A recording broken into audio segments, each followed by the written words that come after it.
Okay. Hope is very important, no? The other synonym of hope is you trust. Salig ka, naglaom ka, no? Nagsalig ka niya, nagdepende ka niya, no? You hope. So, sa tawhanon nga relasyon, no? Makarelate kita nga bisag kinsa man nga ginikanan, mabati kita kalipay o kilig kung ang atong anak 100% nagsalig ka nato. Kabantay ka mo sa mga bata pag dito sa swimming pool or sa ibabaw sa lamisa, paingan mo ambak dayon. Gisalig siya 100% ngayon mo siyang salon, no? Usahay, wa pa gani kakaingog, okay go, ambak na kay gisaligid siya sa imuha. Magkadako ang tao, magkawala yung salig sa iyang papagmama, no?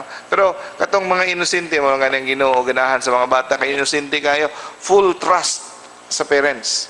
Tanaw nila sa ilang parents, Superman, can do everything. So, kung tubuan ng sungay ang bata, nakadako na, diha na siya murag mawada ng salig sa iyang papa. Diha na ma-realize nga, no? Di man di Superman iyang papa. Pero, unquestioning trust, kung kita nga makita natong anak nato nga saligid sa tuwa, no? Dako ang kalipay nato. Same with our God the Father. Kung makita niya nga kita dependent, tanan na lang ipangayuon sa iya, we cannot move without asking Him. We are so dependent, mas malipay ang Ginoo. Dili ganahan ang Ginoo kanang independent ka ita, kanang muratag dako na nga tao. The more we are dependent, the more every step we pray, every step we ask God, the more He likes it. Lahi sa tao nga, huy, kadako ba ni mo? Sige, pagpangutanan ako. No? No, ang Ginoo, dili kapuyan. So, if we trust Him, we worship Him. No? So, it is a form of worship, dear brothers and sisters, nga kanang atong pagka 100% nga pagsalig sa iyang divine providence nga siya'y bahala nato. So, insulto sa Ginoo kanang wala tay salig kaniya. Kanang mura tag mataranta. Normal naman ang mataranta ta, no? Pero kanang kuha na gid ba? Murag long staying nga taranta. Nga wa na ta kabalo nga unsay buhaton nato nga murag tag walay Dios. So, ang Ginoo nagpasalig ka nato. He made an solemn covenant. Solemn covenant. Nagpasalig siya nato nga kita iyang dalhon sa langit. Buhaton niya ang tanan para kita malangit. Mao na iyang promise nato. Mao na sa prayer sa Act of Hope, we pray that, Lord, no, I trust you that you will give me all the graces for me to go to heaven. I trust you. So, muna nga itong, what? So, promise na sa Ginoo, dugma na sa simbahan, nga siya magahimo sa tanang pamaagi para kita malangit. The only thing required is, we have to do our part, our reasonable best. Anong ibutang man reasonable best? Wala ka nagisulang din, we have to do our best. Ang ibutang din, reasonable best. Medyo, ang pasabot ana, wala nang expect ang Ginoo nga magperpekto kita nga pinaka the best. Ang reasonable lang sa atong estado. No? Kung unsay atong makaya. Kung unsay level na to, tagbuon ta niya sa unsay imong sitwasyon. So, murag kuan ba? Kung sa kabalo mo unsay difference sa equity o equality? No? Ang equality, sample, mao ni kahabog ang parel. No? Niya dito sa likod na ay basketball game, di mo kakita. Ang equality, ang 5 katawo, lahi-lahi og height, na imubo, na itaas, ubo. Ang equality, tagaan mo og lingkuranan, patunganan, para makakita mo dito sa pikas paril, parehos og height. Niya, ang mubo, Ang mubo dili ka kita. Ang taas lapas kayo kay parehas mang height. Equality. Ang equity magdepende sa imong height. Kung mubo ka tagaan ka patuhanan nga taas kayo, kung taas na kayo ka gaan kag patungan ng mubo, igo-igo lang makakita. Mo na equity. So God is like that. Equity. Dili ang standard niya pareho sa tanan. Tagbuon kaniya sa imong kakayahan. Kung unsa imong level of education, level of finances, level of understanding, God is like that. No? So, the best part is, you will just have to do your reasonable best. So, kung maimpyerno kita, if I find in my death, separated from God forever, it only means one thing. It is our fault. Nga naman. Nga nung ato mang sayop kung maimpyerno ta. Kay tanan gibuhat na sa Ginoo. Mayon ka, di mo makita karon, pero ginalabayan kaniya grasya every day. Nga ikaw mo duol kaniya. So kung kita maimpyerno, atoa na ginagsayop. Kay everyday, grabe nga mga grasya ang ginahatag sa Ginoo para lang kita maluwas. Ato na ginang sayop. So because God is doing everything for us to be united with Him in heaven. So we trust God that He will save us as long as we do our best. Now, kano sa mosulod ang sin against hope? When we expect God to do everything and not do our part. And this is what you call sin of presumption. No? So, diri na ni mosulod yung panudlo sa mga born again. Nga, as long as you make the Lord Jesus Christ as your Lord and Savior, you are saved. So, saved na ka. Sin of presumption na. Karon, sure na yun ka? Langit ka? Yes, sure na yun ko. Grabe. No? That is sin of presumption. That is a sin. So, as long as we cooperate. No? For example, ang maayo nga parents, naghahatag ka natog pagkaon. No? Pero, dili pwede siya pa'y muusap para nato o siya pa'y mutulon para nato. Na ang pagkaon nato, but we have to swallow it. We have to chew it. Gitagaan tag sanina, pero ga-expect ang atong parents nga atong sulubon o gamiton. Para di ta maulanan na ipayong. O para kita mo dako, mo abot sa edad nga hamtong, we are expected to do our part, not to play on the streets. Agree? And not to play with electricity. And not to go to those cliffs. So meaning, we avoid danger if you want to live. Bisan pag unsaon sa imong ginikanan kung ikaw mismo magsigig dulag kalayo, no?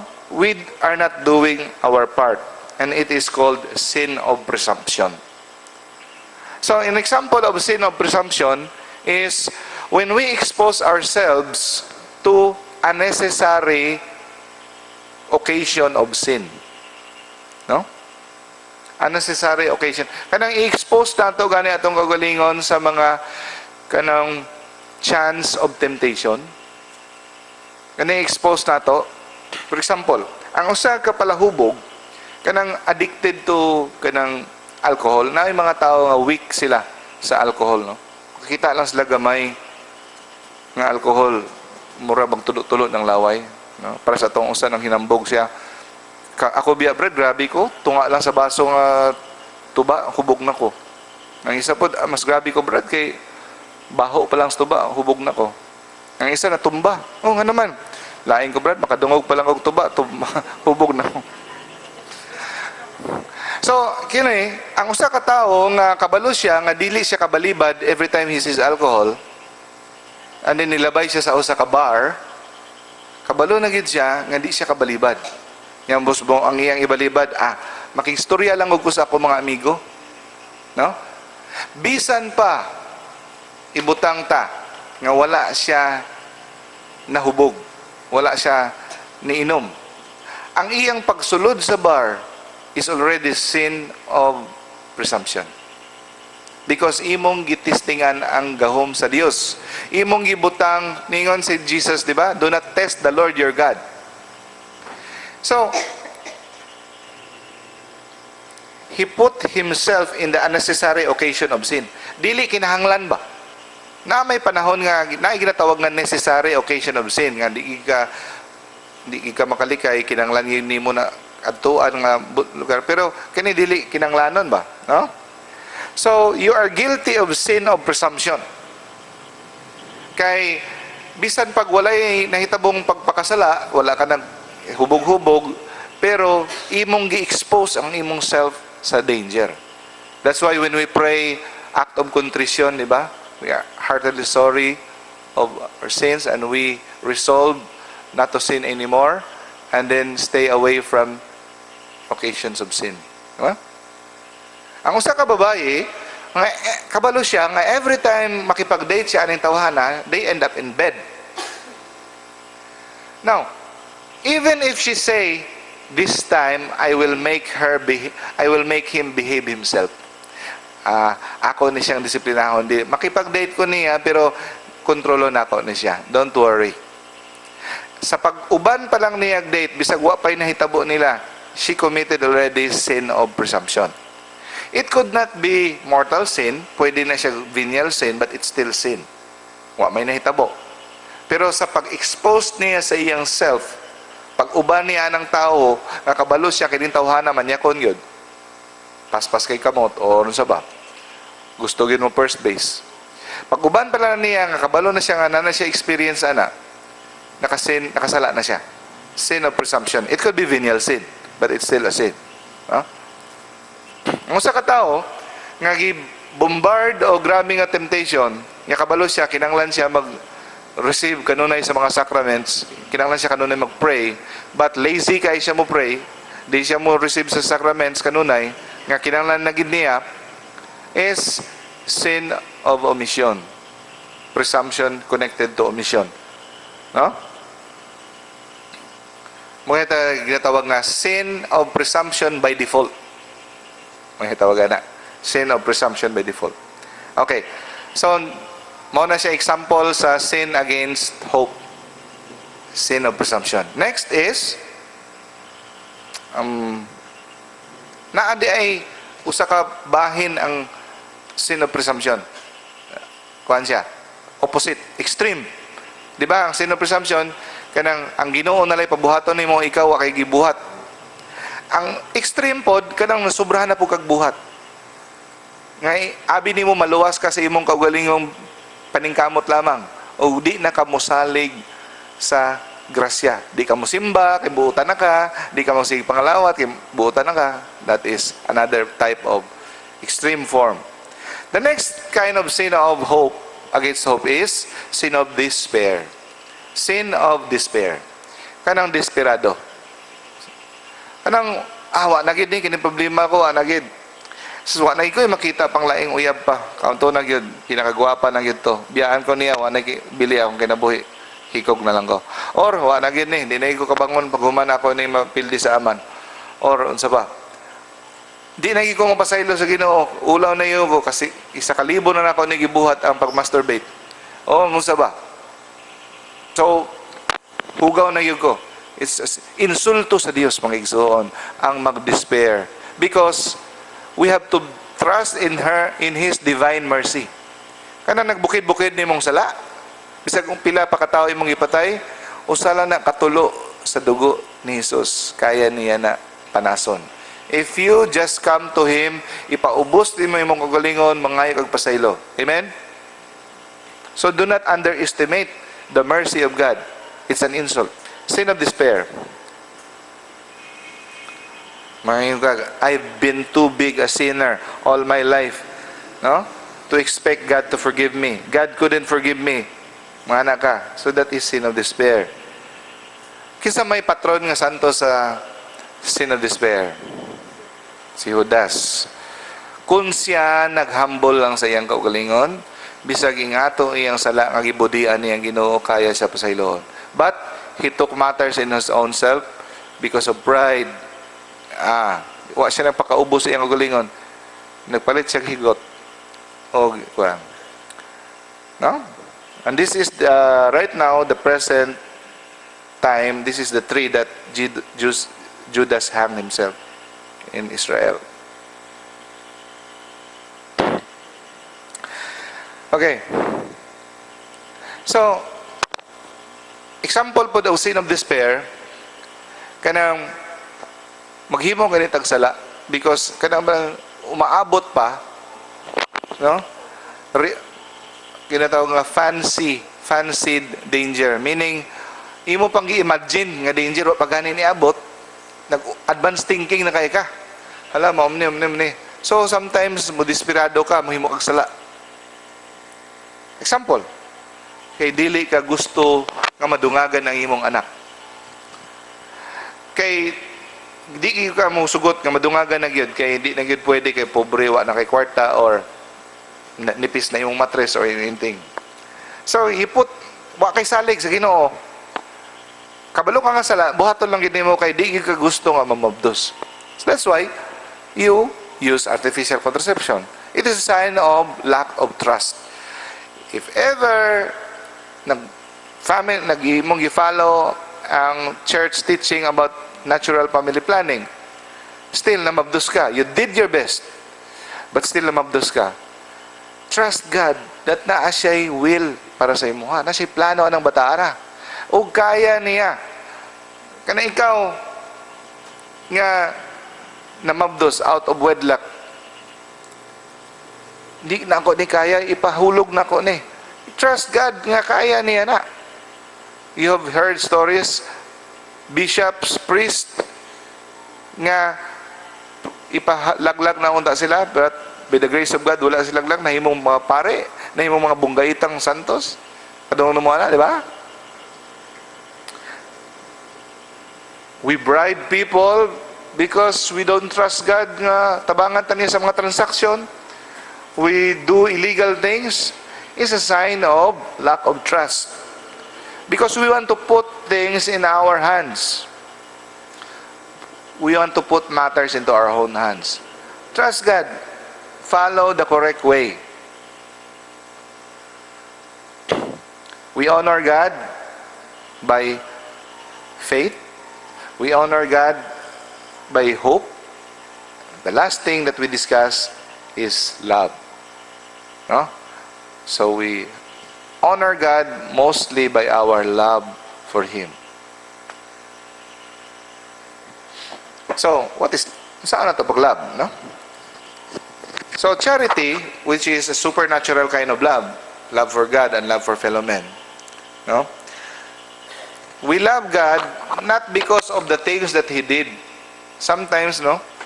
I-love lang nato si God because nakadawat ta grasya, because nagpakamatay siya sa krus. No, dili lang kay niana sa mga gipang buhat niya. We love God because sa iyang kaugalingon mismo, wa pa siya gibuhat, He is already lovable.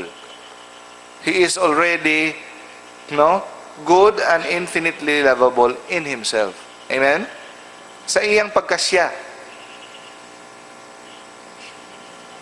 Sa Binsaya pa, angayan na gid siya. Takos og angayan na siyang daigon og higugmaon, wa pa siya gibuhat. So, unsaon nato pag-love sa Ginoo? Is it by emotion nga mo pray ka, manglimbawot yun, mo tindog imong balahibo? No. No? Love for God, does not reside on the emotion. It's not on the emotion nga unsa ka kapayos. Although important di man nga we have to pray piously, but it's not in the emotional level. It's how you desire to do God's will. Your determination to avoid evil. Diha makita ang gugma nimo sa paglikay o pagbalibad sa sala. Kaya ang sala lami kaayo paminawon sa atong unod. sa atong pagbalibad, kita nagahimaya sa Dios gugma. O ang paghigugma sa tao, sa isig ka tao, dili pod kay tungod kay suod kita, amiga ta, kauban ta sa simbahan, kauban ta sa business, higugmaon ta ka, o ikaw angayan higugmaon kay pleasing personality, guwapa, humot. No. Bisan pag baho, ngilad batasan, murag dili angayan higugmaon. Kung imo siyang higugma nga dili siya lovable, mao na ginatawag nga supernatural love. Dapat dili mag-base ang gugma taman lang sa mga tao nga nagigugma ka nato. Di ba na si Jesus? If the person that you love, if the only person that you love are those who loves you, sa may kalainan nimo sa mga pagano. Kay bisan ng mga pagano o mga dautan nagahimo ana. So if you want to follow me, if you want to be a real Christian, love those who hate you. So, sin against love. First is hatred. So ang hatred is, hate is always bad. Anger sometimes is not sin because anger is an emotion. But when you hate, it's already directed to a person. No? So, naglagot ka sa isa ka tawo nga naglaom ka og dautan para nga mahitabo ka na kaniya. No? Sin of hatred. So, hatred is a spirit of bitterness, unforgiveness, desire to see harm befall another. So, sin against the first commandment, ang hate. Ang bitterness, ang dili pagpasaylo, sin against the first commandment. Mayroon ka, wa man ko isala, wa man ko kumpisal. First commandment pa lang, sablay na ta, no? Kung natay mga gidumtan. Nung, ano, makita pala na ako na siya, no? Ambot lang, gasurok, hindi akong dugo. No, yan na.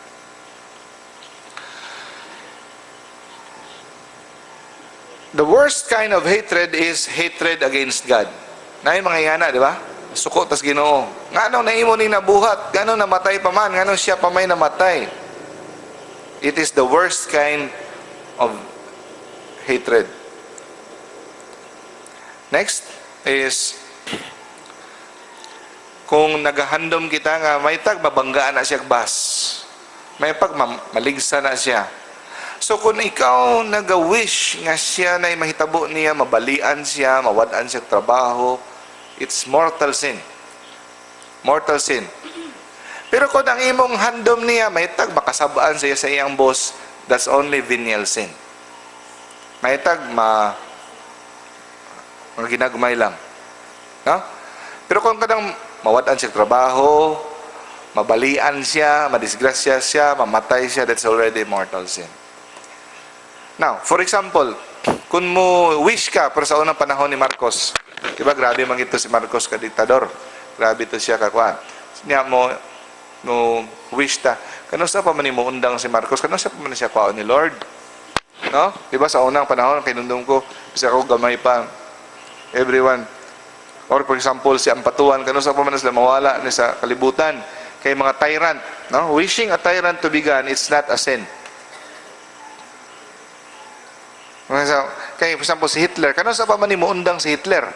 Kano sa pa man mo undang ang opresyon sa isa ka kuan? Kano sa pa man siya may pag wishing, no? Ang basahan na. We might rightly wish our drunken neighbor to have a bad hangover so that he may stop drinking. We might wish the lawbreaker that he be caught. Kung ang usa ka kawatan manghandom ta nga madakpan, dili sala. Ang usa ka palahubog may pag mang-hangover para madisiplina, dili na siya sala. Or we might wish a tyrant to die so that people may know peace. Ganyan sa man eh. Ano sila nga peace yan? Ang patuan, no? Massacre.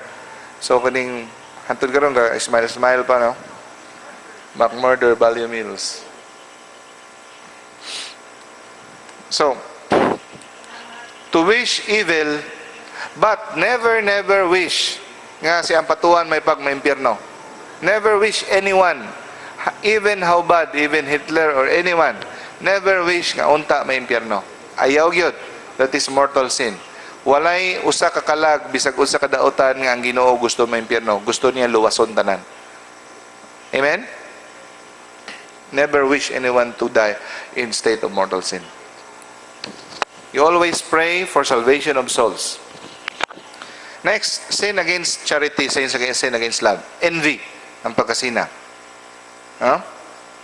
Appeal ni siya sa 10th commandment. No? Do not covet your neighbor's property. So, nagkasubo ka sa fortune sa imong isigkatao. Next, sin against love. The sin of scandal. Ano sa mga scandal? Dili na ang scandal ka nang nasa mga cellphone, ha? Hindi na siya may sin of scandal. Scandal is the sin of bad example. Kinsay pinakakanunay makasalaan ni parents. When they make a bad example to their children, that is sin of scandal. The sin of scandal. Principal, bad example to their teachers. Teachers, bad example to the pupils. Mayor, bad example to his constituents. General, bad example to his soldiers. Priest, bad examples to his parishioner. Bishop, bad example to his priest. With authority. Or bisag dili authority, ikaw, you give a bad example. Sin of scandal. Why? Because you are putting in danger nga makasala sa imong example ang tao. Kung ikaw mo hinungdan nga nakasala ang usa ka tawo mortal sin, you become a murderer, according to Saint Augustine. Next is sloth. Spiritual laziness is a sin against love. Sin against the first commandment. Because wala kay effort to pray, to study, to receive the sacraments. Spiritual sloth is sin against love. So, that's it. Mubo lang sa takaron. And next week, our topic is very interesting. Sacrilege and superstition. Mga tuo-tuo. Mga anting-anting o mga horoscope. Mga itong topic next week. Friday the 13th. Okay, so let us share by 4 ang atong assignment. Matthew chapter 7. Sakto sis? Chapter 7? Yeah. Chapter 7. Sis, question. Yeah.